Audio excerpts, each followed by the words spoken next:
you saw it on the Netflix, which got canceled after like 2 seasons. Like all the top singles players like Sabalenka and whoever else, they're so well trained in PR and um, a lot of the times at these tournaments I'll get a media credential and uh, I I don't go into a lot of the press conferences because you don't get anything. Like you get the No. blanket boring statements, right? And these doubles players don't have that same like they don't have the agent that they have to go through all the time to get something approved. They can just be themselves.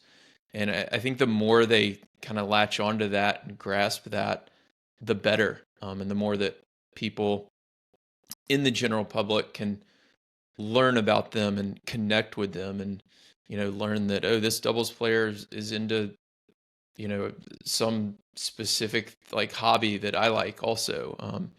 So I think that's like a huge opportunity for doubles players.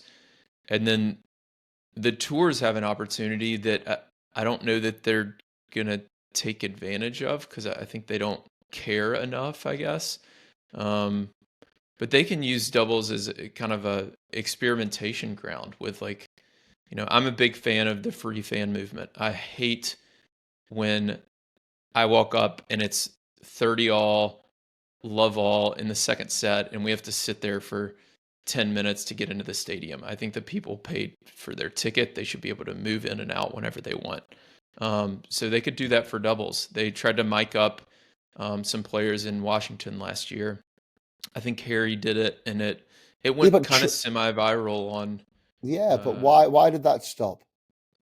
I don't know. I Uh, I don't think they care enough. I think it goes back to the thing I said at the beginning. I think the tours are mostly just neglecting doubles. Um, and it's those things don't have an immediate payoff, right? And No. it goes back to the time scale thing. These US Open mixed doubles changes have an immediate payoff this year for the US Open. Miking up Harry Heliovara in Washington D.C. is a long-term investment in double specialists. The tours are not willing to invest it's too big of a gamble for them.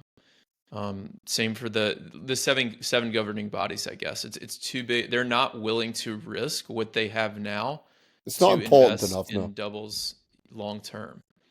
Right. It's not important enough and they don't know that it's going to work. So it has to be somebody with kind of vision. Um, and if you're a doubles player and you want to just bank on someone with vision, I would love to do it myself. I don't have the money, but if somebody comes in with a bunch of money and allows the doubles players to break free, great. But I don't know, if I was a player, like I would be taking as much of it into my own hands as possible because this whole thing could be taken out from under us in the next 2 or 3 years. But again, it's like, unfortunately, we're selfish as human beings, right? So that's kind of the way human beings are made. So for how many doubles players are out there that are like, I'm definitely going to be playing in 4 or 5 years? So then it's like not going to affect me. It comes back to that pain point bit again. It's like it's not real or painful enough. It's I not guess the real or painful question enough. the question I would have is like, okay, so you're going to retire at 40 or 38 or 42, and what are you going to do? A lot of the doubles players, I don't know, do they have enough money to like retire and never work again?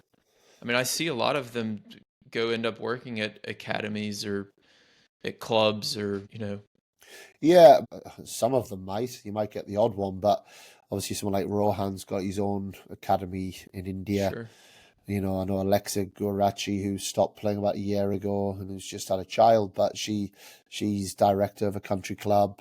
Like sure.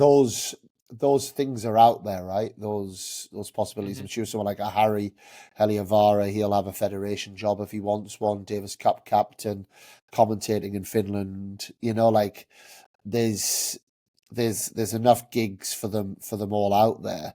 Um, Hmm. but yeah, I think the interesting one here is like not that we wanna grade the players, but if we were to like it's back to this traveling circus analogy, you've got your A players, right? Mira Andreeva's moved into it being an A player now. Alcaraz, Sabalenka. You've got obviously Djokovic, Sinner. You've got these A players that they're your superstars. But the way I'd be looking at it, you've then got your B players. Your B players are probably all right. They're like the singles players between 5 and 20. My message to tennis players is 20 and below in singles and doubles players. You're CD players, guys. And this is not a guarantee for all of you that this tour is going to stay the same.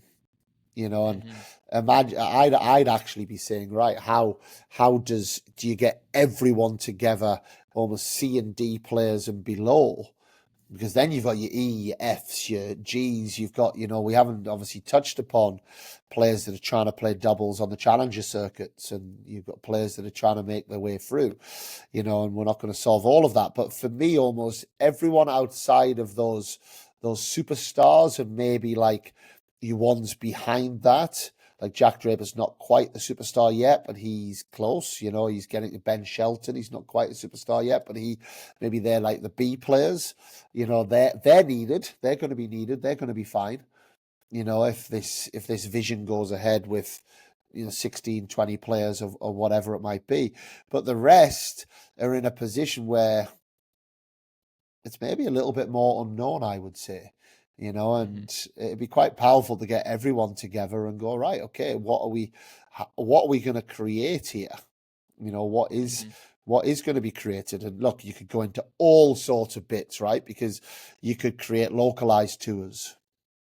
You could have a South America tour, you could have an Asia tour, you could have South Europe, North of Europe tours, and you could actually bring all of those things together.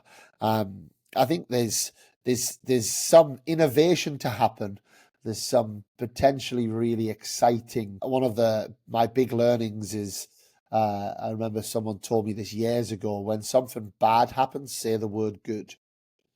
And it's like when something happens, and I'd be saying to the doubles players right now, rather than feeling sorry for yourself that mixed doubles has been taken away from you at the US Open, and that's maybe the first of what we're going to see, say the word good, because there's some opportunity somewhere, and get your heads out your asses, come together, be strong in this, and, and look to innovate.